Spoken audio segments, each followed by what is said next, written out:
Okay. All right. So just very quickly, a very quick intro to Archimedes itself, and then we'll go into the details of this particular presentation. So as many of you know who've been on these mastermind sessions before, what we're doing with Archimedes is we're essentially building a software development guild of sorts. And the sort of three major tenets of the guild.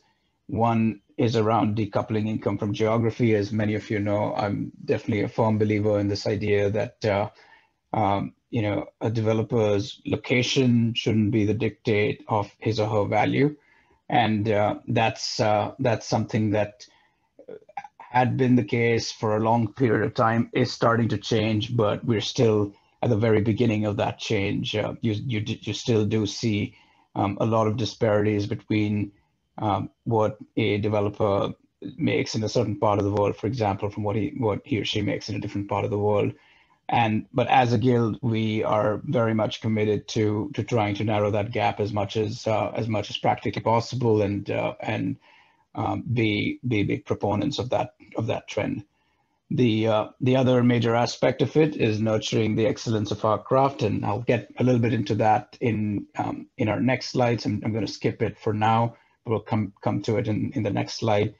And then the third piece is this concept of fostering belonging in an ever-changing world, which the idea really around this is people's affiliations, professional affiliations tend to change a lot. In modern times, by the time folks are in their mid-30s, they may have gone through multiple jobs. It's not uncommon to have gone through half a dozen jobs in a dozen years or so.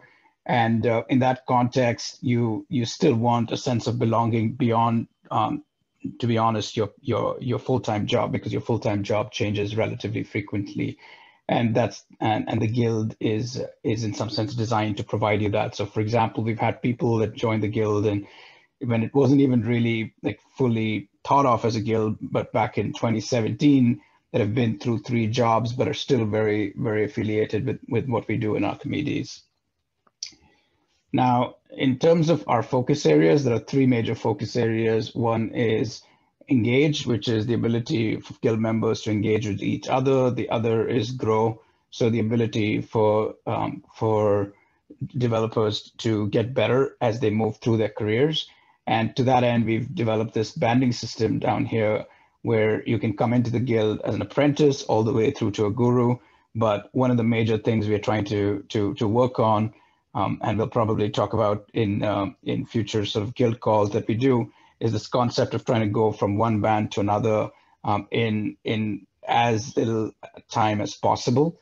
The idea being you get to guru in a particular part of software development, for example, in as fast a time as possible. Of course, a lot of that depends on the effort put in by folks within the guild, but we want to create a path that makes that possible. And kind of going back to the previous slide where we spoke about nurturing the excellence of our craft, that's really what we mean by it. We want to make people better as they come into the guild and go up the various bands. And then the third piece of it is earn, which we'll talk about a little bit in this next slide as it relates to some of the things that we have available. So there are various ways in which, if you think of it from the point of view of customers, they can access the guild. We have a platform that we are renaming, but the idea is it's a task-based development platform, code as a service platform that customers access for task-based work. So that's one way that folks within the guild can monetize their skills and their time. The other 3 ways include micro consulting, whereby we have experts at different levels that can provide their expertise for a small amount of time in a particular subject matter. So it could be, for example, related to AWS. It could be related to databases. It could be related to a specific architectural construct like microservices or micro front ends. But the idea is really around providing for a very, very pointed expertise as needed for a few hours to to half a day or something like that. That's why we refer to it as micro consulting. We have another thing called interim fractional consulting, where people can basically provide help on a fractional basis. And by fractional basis, I mean from anywhere from 25% of their time through to 75% of their time, whereby they're not necessarily full-time doing a role, for example, a fractional CTO or a fractional development lead type role, but they are doing it for a certain percentage of their time, and are in some sense become embedded fractional resources for a customer through that time period. And then, of course, there are full-time opportunities that we're focused on, both on the contract side as well as full-time employment side. That's an area where we've only recently started to spend more time in. Just organic, natural demand that's led to that, but clearly, full-time is going to be and something that is a key part of the monetization mix as far as the guild and developers are concerned.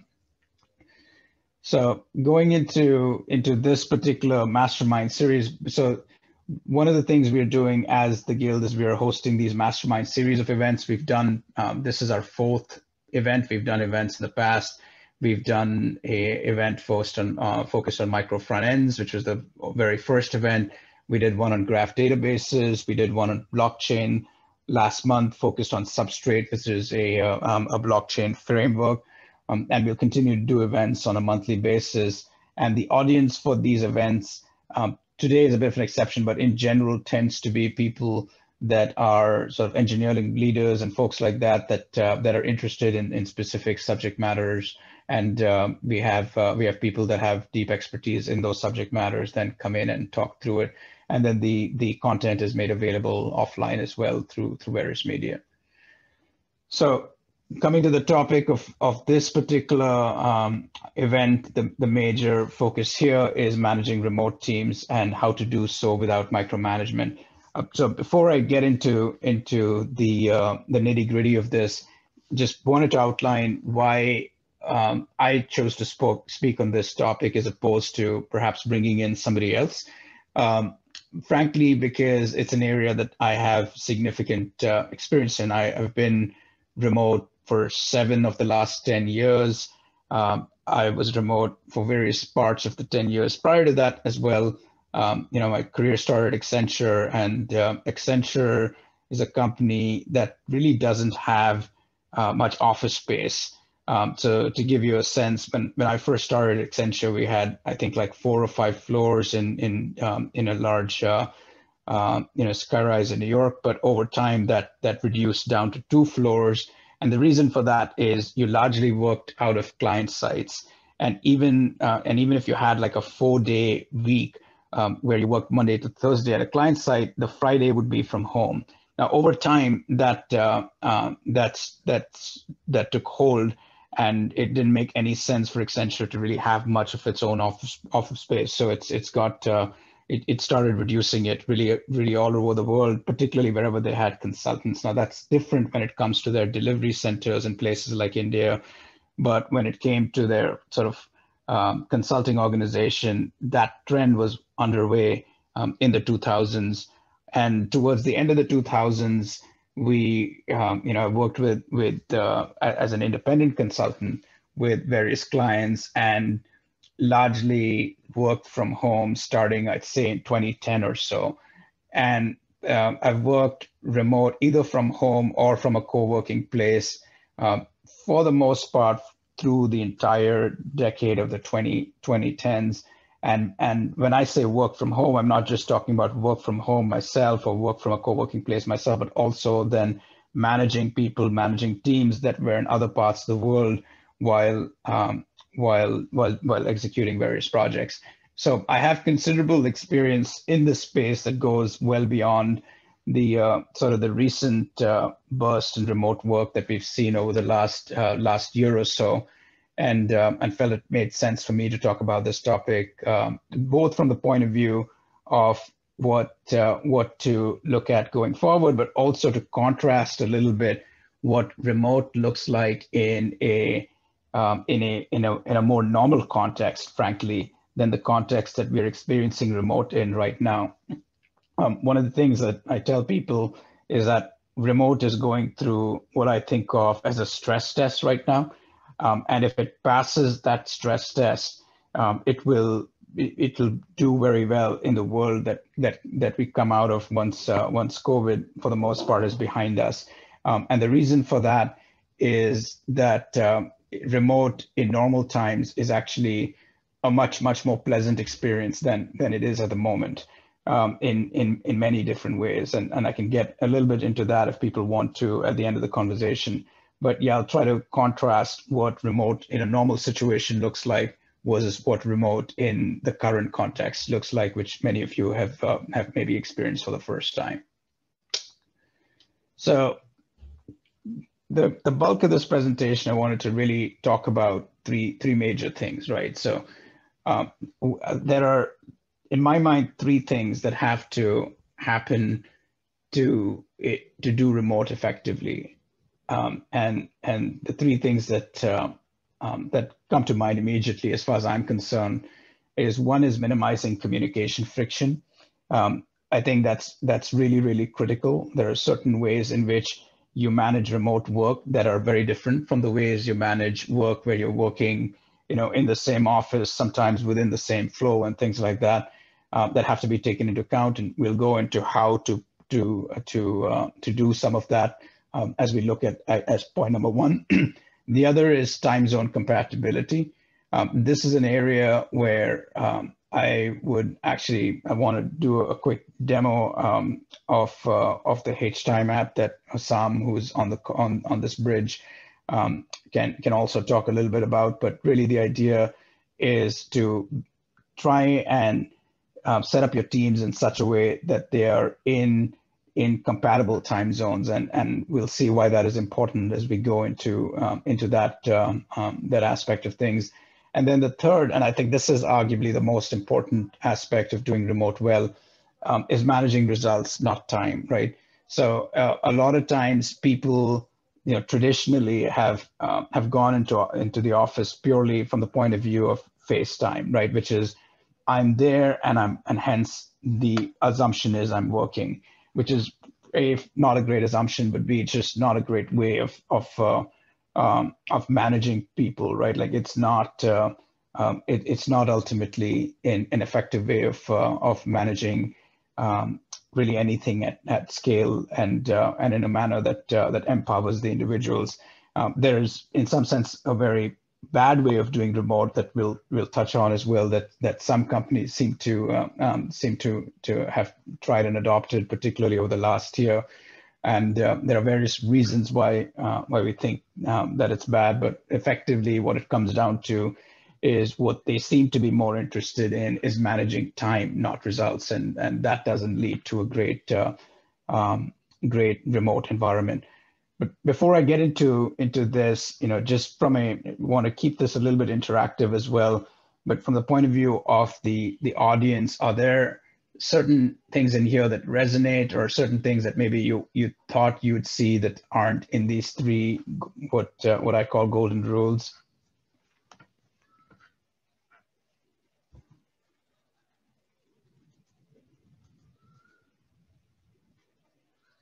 All right. So I'll continue, assuming that these pretty much covers it. So first off, in terms of minimizing communication friction, there are really three things that, again, here that I'd like to point out. First is the focus on clear written communication. I think that is extremely important. And we'll show what that means when we talk about focus on clear written communication through an example. The second is the ability to record and annotate meetings. So recording meetings is obvious. That's something that we've been doing for a while. I think annotating meetings is new. It's something that technology exists now to do. It perhaps didn't exist in a very intuitive way prior to recent times.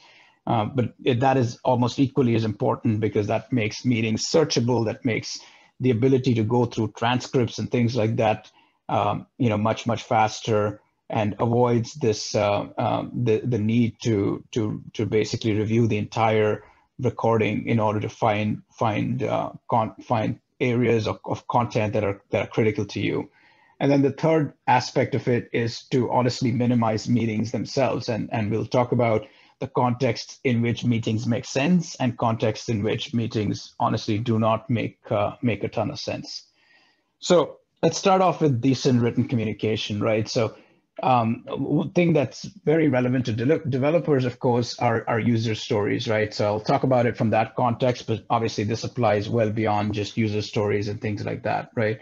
So from the point of view of like a decently written user story, you might consider what's up here on the screen a decently written user story, right?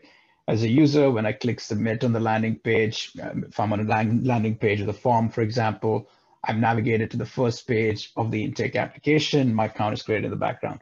This is okay. This is not poorly written in terms of what the ask is, but there's still a lot of things that are left unclear in this type of written communication, right? So I think it is critical when you put a user story together, for example, to have very specific success criteria provided alongside that, right? So a better user story would provide the user story, but also provide some very good success or acceptance criteria, whatever you want to call it, that tells you what it means for that user story to be successful from the eyes of the end user. So my account gets created, and the email that's provided is stored in the database. Alongside that, a link is sent where I can then access my the account from and things like that. So you have to be very, very clear with your success criteria when you talk about written communication, and this applies, as I said, beyond just user stories and sprints and things like that. Any task that you give somebody to do, you have to give them a context of what it means to do that task successfully, right? It could be through an example, it could be through an example of it with a template, but clarity of written communication becomes pivotal when it comes down to effective management of remote teams. This is an example of even better written communication where you provide success criteria. You also provide negative criteria, which is what happens when the ideal state is not followed. So example, when I submit my form with a previously submitted email address, what happens when I submit more than 3 times in a minute? So for example, if you want to avoid some kind of a denial of service attack and things like that, how is the submission dealt with at that point? And you provide supporting documentation. So again, this applies beyond development itself. So if you think of it in the context of any kind of task, are you providing enough context on what the task is? Are you providing what the task needs to achieve? That to me is success criteria. Are you providing context on what is the task not necessarily meant to do? So a negative example in some sense, and then any supporting documentation around that task. And that can be tools, that can be templates, anything that enables you to complete the work. Here, for example, it's Swagger Hub documentation that documents the APIs that you need to call. But it could be, if it's not related to development, it could be just a template that you want somebody to use in order to complete a task. The next point that I wanted to cover was this whole concept of recording and annotating meetings. So there are tools, for example, TLDV is a plugin that I use that allows you to record a meeting and annotate what's being said in that meeting, gives you a transcript of that meeting, allows the meeting to be searchable, and you can navigate to the right part of a recorded video where, if it's a 60-minute video, but there's only about 5 minutes of it that are really relevant to you, then you can search for it through the transcript, go to that exact part and view that part of the meeting, as opposed to spending 60 minutes looking through the entire recorded meeting. And I think that's hugely useful as we go into the section of when not to have meetings, right? Which is or when to have meetings in some cases, as more importantly. So I think if you are going to do meetings, which are unavoidable, it is critical to have not just a recording of the meeting, but if the meeting is important, have a transcript of the meeting to make it available to people offline on their own time. In terms of minimizing meetings, so I'm a little bit cynical about meetings, but I think meetings are really meant for three major things. One is to make decisions. The second is to ideate and brainstorm. And then the third is to socialize, right? And outside of these three contexts, there are, reasons why you'd want to meet, but, it could be due to one-on-ones, for example, and things like that. But there are many reasons why people meet today where perhaps you could replace a meeting with something that's a bit more asynchronous, right? So let's take the example of stand-ups, right? If you're doing a stand-up, everyone has, even if you're doing it virtually, everyone has to be available at the time of the stand-up, which is tough to do if you are coordinating across multiple time zones. And we'll talk about time zones in a little bit here, but in some cases, it makes sense to avoid them altogether. And in certain projects that we've executed through Archimydes, as well as some other things that I've been involved in, we've tried to avoid stand-ups altogether, where everyone's meant to be in a meeting at the same time. And what we've replaced that with is a virtual stand-up, where the cards, for example, that are being worked on are posted onto a Slack channel at a certain time of the day that's agreed upon. And anyone that has questions or blockers around the cards that they're working on, then are addressing those in that virtual stand-up. So this allows you to have a stand-up, but that doesn't necessarily need everyone to be responding at the same time. I know it takes away some of the value of a stand-up in that you can get real-time feedback, and I think in certain contexts that's unavoidable. But a lot of times, it is possible to get the responses that you're looking for in a virtual manner without necessarily having a stand-up where everyone's there at the same time. The other piece of it has to do with one-on-ones, right? So one-on-ones a lot of times end up being, just general discussions around a topic.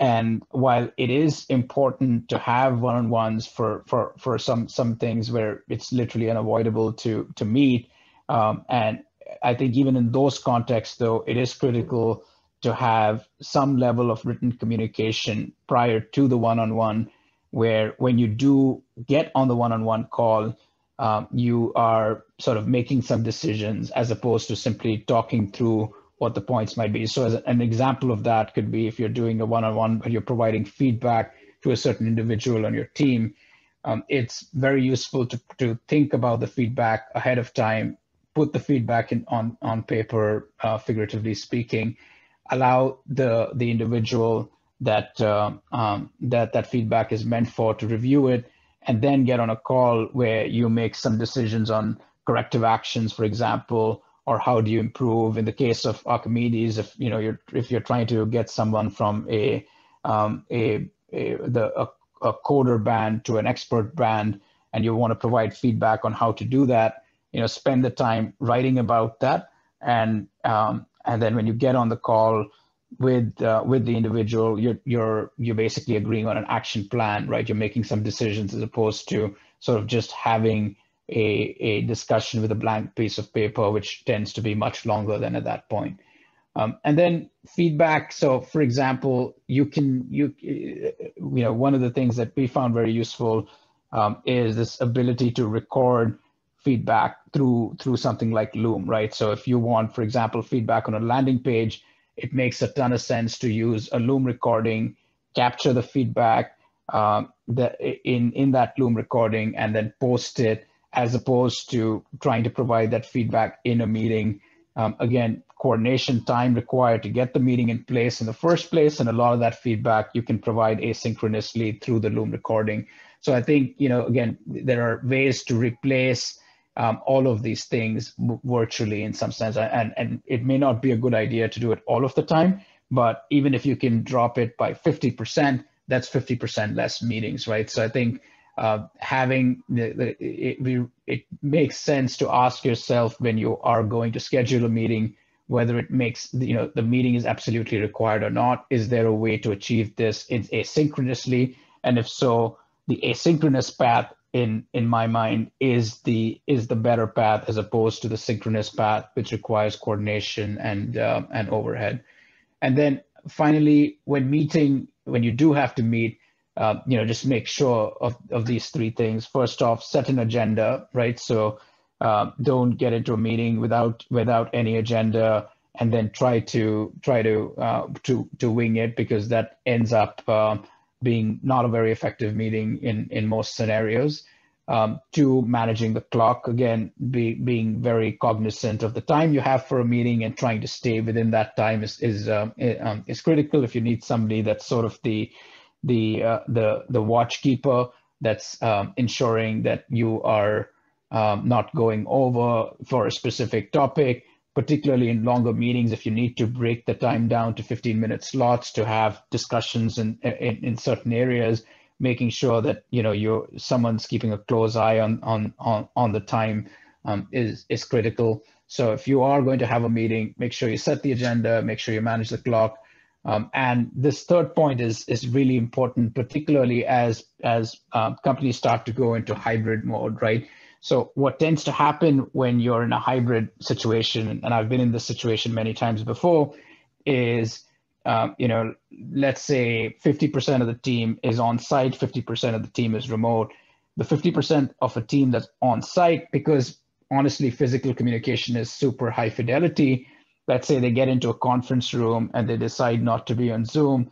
What tends to happen is that 50% of the team pretty much dominates the conversation, but also then locks out that there are, a whole bunch of people on the call. So there's a lot of interaction that goes on.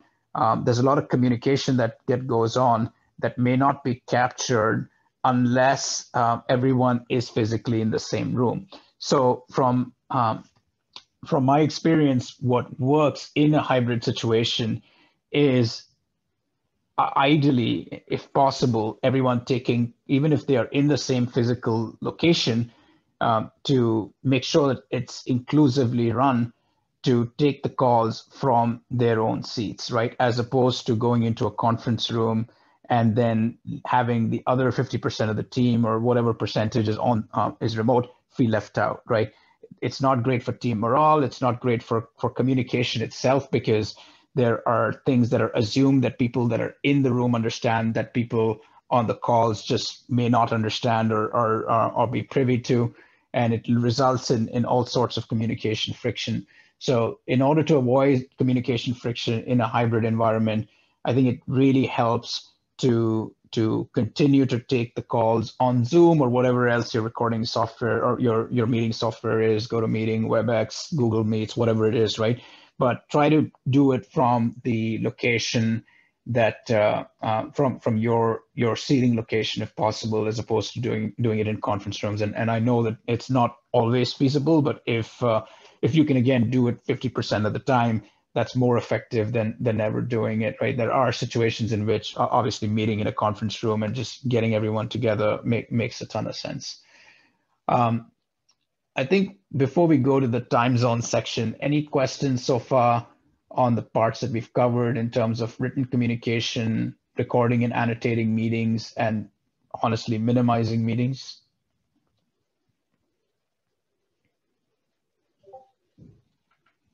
Okay.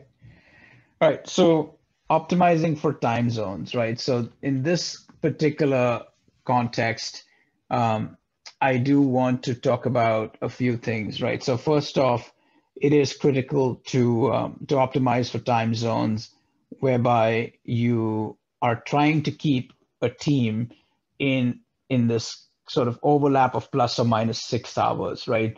So what I mean by that is if the time zone overlap is greater than 6 hours, then it becomes really, really tough to get everyone together at the same time for a stand-up, for example, right? There are obviously ways to work around that. Virtual stand-ups, for example, is one way to do that. but it becomes really, really tough. So let's actually here take a quick detour to the site that that Hussam built around HTime, show you what happens if you're not in that time zone region. Just give me 1 second. I'll screen share momentarily.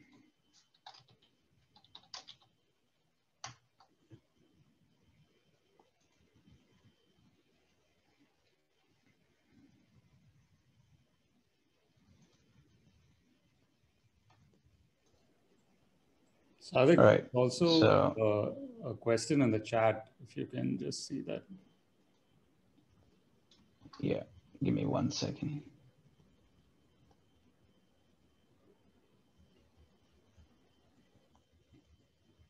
Yeah, I'll see that in a second. I'll have to stop sharing, I think, to see it. Okay.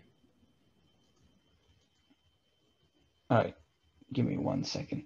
So let's take an example of San Francisco, where I'm at, add New York,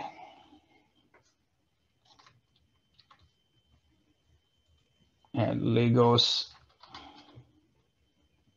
All right, so you add these 3 time zones that are at least 3 hours. So I'm this clock, and Hussam, I would love for you to just chime in as I'm showing this, but Sure. This clock, from what I understand, is showing my local time, right? It's showing the San Francisco time at this point. Exactly. Because I'm in San Francisco, yeah. And what it's showing is it's showing a 2-hour overlap between these locations that's ideal for a time. Now, of course, I put working hours over here as 8 to 7 in the evening. If I increase this working hours to, let's say, 9 o'clock at night, right? Then the time zone overlap increases to about 5 hours, right? So from 9 to 1 p.m. in the afternoon, San Francisco time, are good times to do meetings where you have overlap between US, San Francisco, in US, particularly San Francisco and New York, as well as Lagos, right? But now on top of this, if I were to add Bangalore, for example, right? Then there's literally like this time is pretty much the only time we can meet, right? And that's assuming that people work till 9 o'clock, which is not very realistic, right? In particularly India, the typical work time tends to be something like this. It ends up being 11 a.m. to 8 p.m., And if it's 11 a.m. to 8 p.m., there is no overlap at all, right? So it becomes tough when you start adding cities that are further off or time zones that are further off. If I add to this, for example, Melbourne, right, where, for example, we have developers as well, like even if I extend this out to 9 a.m. to, well, I actually might have some overlap here, but yeah, again, no overlap, right? So very, very hard to find some mixes for. But yeah, I mean, Hussam, what's your take in terms of this? Because I'd love to get your perspective on why you built this, but also, how you recommend people use something like this. Yeah, got it. Thank you very much. So the reason why I built it is pretty much the use case that you have here. I used to work between 4 different time zones, between San Francisco, New York, in Turkey as well, and Berlin.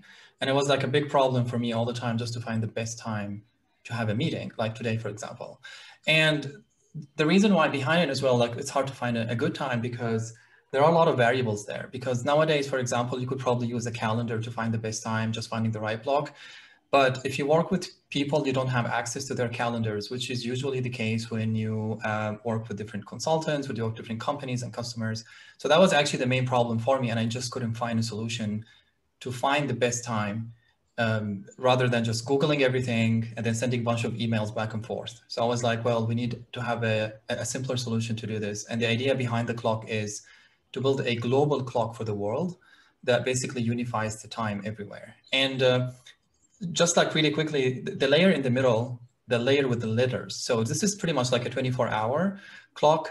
So you have minutes, the outer circle, the middle circle, you have the hours, 24 hours, which is basically your local time. And then you have the letters, Exactly. So this is the global time. And this layer basically is a layer that rotates with you according to your location on Earth. So this is pretty much a dynamic clock. So for example, when you picked the three cities, San Francisco, New York, and Lagos, you had between Q and T, for example, as time. So for you, it's 9 a.m. to probably 12 p.m., right? But in Lagos, it's going to be something different. And the way to communicate time in this case is basically using the letters. So you say, well, I'm going to be available between Q and T, for example, or R and U in this example here. And then everybody in the world would basically understand what R for them is and what U for them is. And basically the communication So it for this is going dynamically to be easier. changes based on Exactly. where So you you don't are. really need to send. Yeah. Exactly. You don't really need to send like a bunch of emails back and forth around like, okay, so it's 9 a.m. my time, but what is it like your time? So you don't really need to do this. And that's the idea behind it. My recommendation, the way I see it being used a lot is meeting time, like the one that you've been just showing here. Yeah. So the idea is like, we have different locations. What is the best time to have a meeting? And in your case here, like you have these three locations and it's really easy to see that it's between R and U is the best time. And the second one is the working availability, which is the second feature, if you click on it on top. So the working availability is really cool because what I started seeing a lot is that, especially when working remotely, especially in the last year, a lot of people would say, when are you available? Because what brings to us also with remote, from my experience, is that you have a lot of flexibility when it comes to time when you work. Some people work late hours, some people work early hours. So how do you communicate availability with others? So you can simply actually choose your availability here and you say, today I'm available from Q to X, for example. Yeah. Or P to, for example. So and then what you do is you say that's, exactly, you say that's my availability. And then you copy that link and you put it, for example, in your Slack profile or in your LinkedIn profile, whatever that is, or even in Archimydes, for example. And then you put it there. And then when people want to contact you, they would look at this as like, oh, okay, he's available between P and A. So if I want to contact him, I know exactly when to contact him. So that's actually the other thing that I see a lot lately. Yeah, so just to clarify on that, so my P&A is 8 to 7 Pacific, or 8 to 5 Pacific, right? So if I give someone P&A to them, it will translate it to their P&A, right? Exactly. But it won't. Are we losing anything there? I'm trying to get a sense of.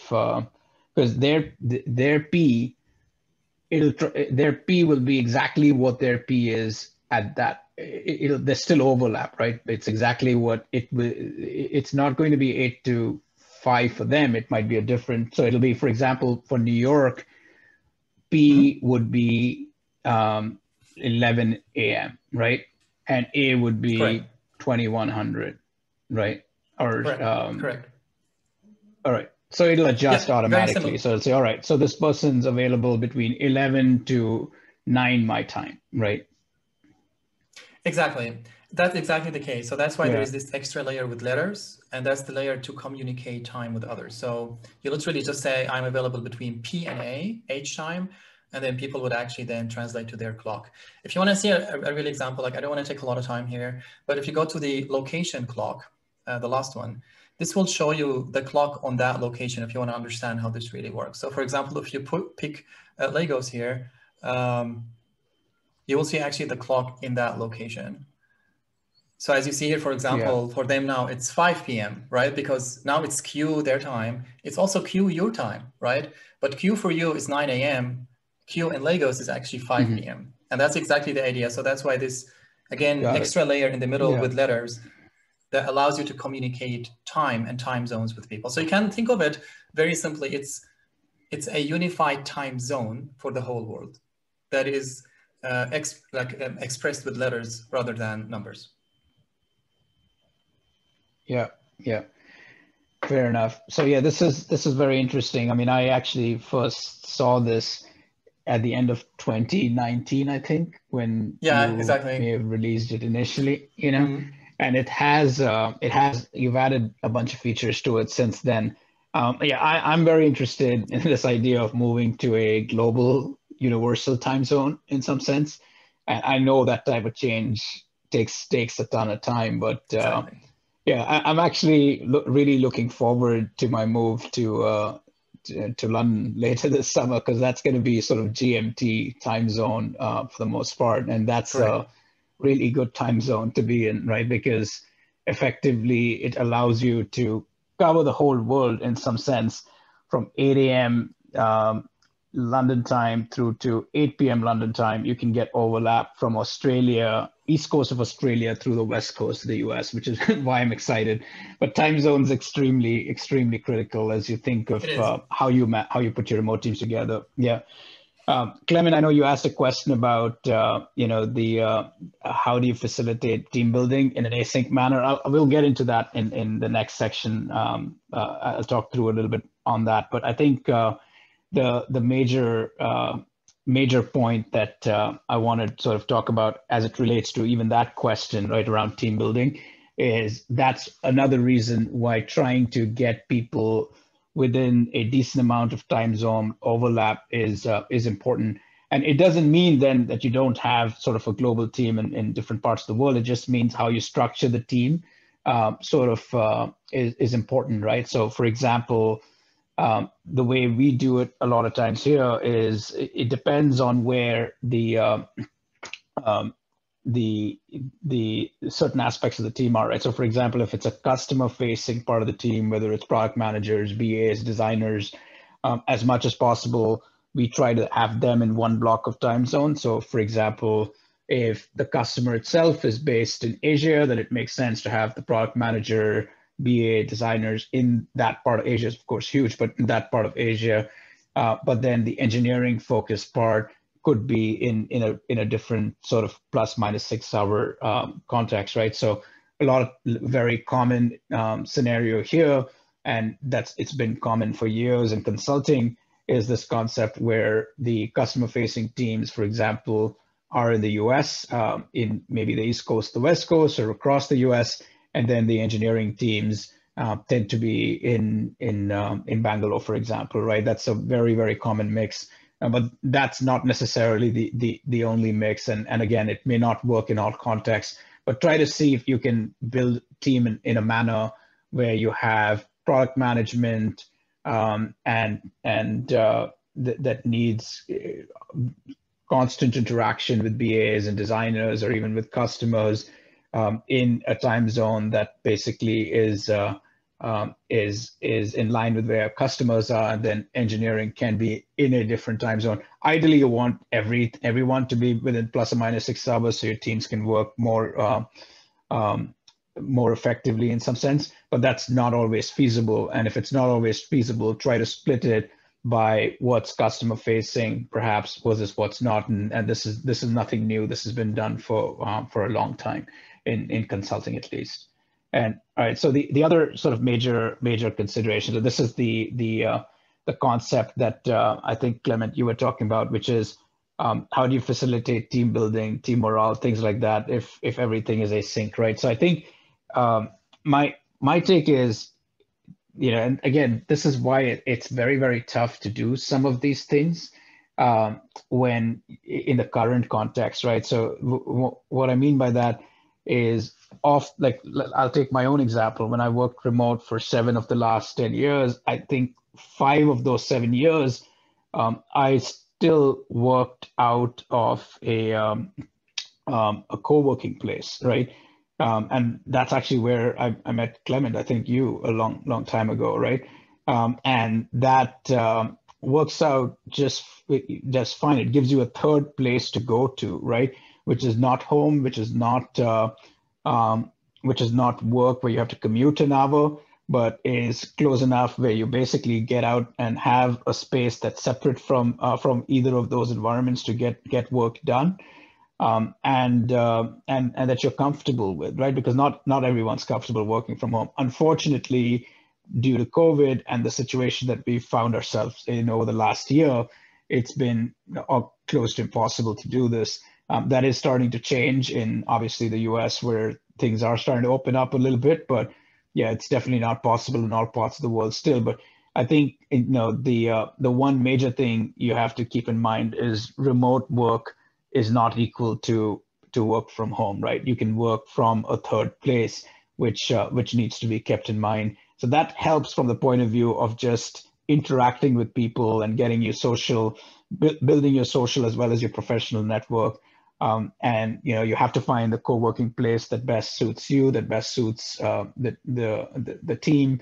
But there is some flexibility there, which unfortunately in today's day and time, it's tough to find. And hopefully that'll start changing as we progress through the year. In terms of team morale, so my take is it's always a great idea to spend time with your team to socialize, right? And to just in general get everybody on sync on the same page. So I know, for example, one of our clients in Archimydes, they have weekly all hands, right? In the weekly all hands is everyone across the company coming on for about an hour, and honestly, about 30 minutes of that meeting is just getting to talking about everything and anything under the sun. It is not necessarily just related to work, right? People are talking about just kind of water cooler conversations that people have, right? Around the games they watched over the weekend, or shows they're watching on Netflix or whatever else. And that doesn't necessarily have to be just informal all hands meetings and things like that. It can happen in one-on-ones that you do with your teammates, right? So I'm definitely, if you kind of go back to the slide that I had in the very beginning of this, where I was talking about, or actually in the middle of this, where we're talking about the reasons to meet, and socializing was one of the big reasons, right? That's not a reason. In fact, I think beyond even meeting virtually, as much, if it's possible, that's a good idea to do it physically. So one of the things we were trying to do in both Archimydes and Accucardia last year, Accucardia is the other company that I'm involved in, is we were trying to, as a team, even if people were in different parts of the world, meet at least physically once a year, right? And that is, again, not possible in this day and time, right? But it's not just about meeting virtually on a Zoom call. It's also about getting together on offsites and things like that. So I know companies that do quarterly offsites. I know companies that do, biannual, so twice a year offsites. But another really good reason to do offsites is when you're kicking off a project.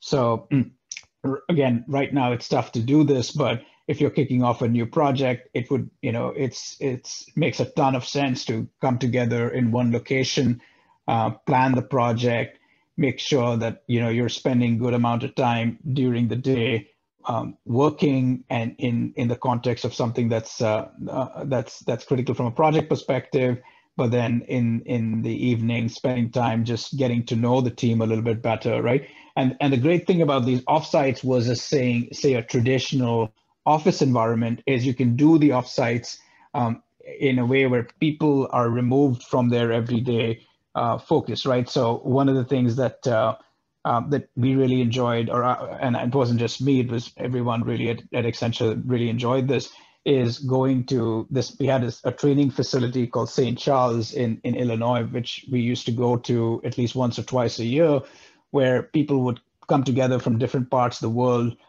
generally for training, but you could sort of do the same thing with an offsite to plan a project, right? You're going to a place that's not necessarily the place that you're normally in. You're spending time there on planning a project, on getting everyone on the same page. And then and maybe you spend a week or two doing that, and then you go away to wherever your home locations are, and then you continue to work remote. But in that time where you've come together, you have spent a concentrated period of time working on a specific problem, working on a specific project, which actually tends to be very, very, very powerful, and also team building and getting to know each other. And those things last, right? So people that I interact with at Accenture, that I interacted with not on a day-to-day project basis, but even once or twice a year in these offsites, I'm still in touch with many of them. And those relationships seem to be almost as strong as the ones where I was interacting with people on a daily basis. So I think, this concept of meeting to kick things off, meeting to socialize is critical, right? It's critical to team building. It's critical to planning. It's critical to effective execution. And it's again, a very good reason to have meetings, but it doesn't necessarily mean that when you're actually in execution mode, you have to meet every day necessarily, right? Like there are ways to do that without having to meet for tactical reasons on a day-to-day basis. I almost, the one way I think about it is meet for strategic reasons more than meeting for tactical reasons. If you can avoid meeting for tactical reasons, and do that more through async written communication, the better. And then finally, as far as hiring is concerned, this is an area, again, that we've spent a lot of time in. When you're hiring for remote, what we found is interviews are not that effective. I mean, obviously, you may want to do some interviewing just to make sure that, the person that you're talking to is in line with what you're looking for as far as a culture is concerned, or make sure that, there are certain aspects of the job that you want to test them on, that you can do that through an interview, then go for it. But I think it's more important to do auditions more than just interviews, right? So if you're bringing somebody on and they're going to be working in a remote environment, I think it's really important to do two things. Do a quick screen to make sure that the person knows what he or she is going to be doing when they start working, and they're coming in at the right level to execute their work effectively. And then, but the second aspect of it, beyond the screening, is doing a slightly longer audition, because in a 4-hour screening or 8-hour screening, you may get some of the technical aspects of how the person might perform. But in order to really know if the person is going to be effective longer term in a remote environment, a longer audition is better. And of course, the audition shouldn't be unpaid. It's got to be a paid audition, but it is definitely worth doing for an extended period of time. So what we generally do is somewhere from between a 4 to 8 hour screening audition, and then we do a long-term 2-week to sometimes even a month. And I know that's not always feasible, particularly with people that have full-time jobs and are looking to job switch, but it is possible in some contexts where you have a longer audition to make sure that the person's going to be the right fit for you and the company, right? So I think from that perspective, I found auditions a lot more useful than traditional interviews when it comes to hiring, where people are going to be largely remote. But that's pretty much it. I did not have much else, and I know we're like right at the end of the hour, but if anyone has questions, anything that people want to talk about, more than happy to stay on and answer questions or provide more perspective, at least from my experience.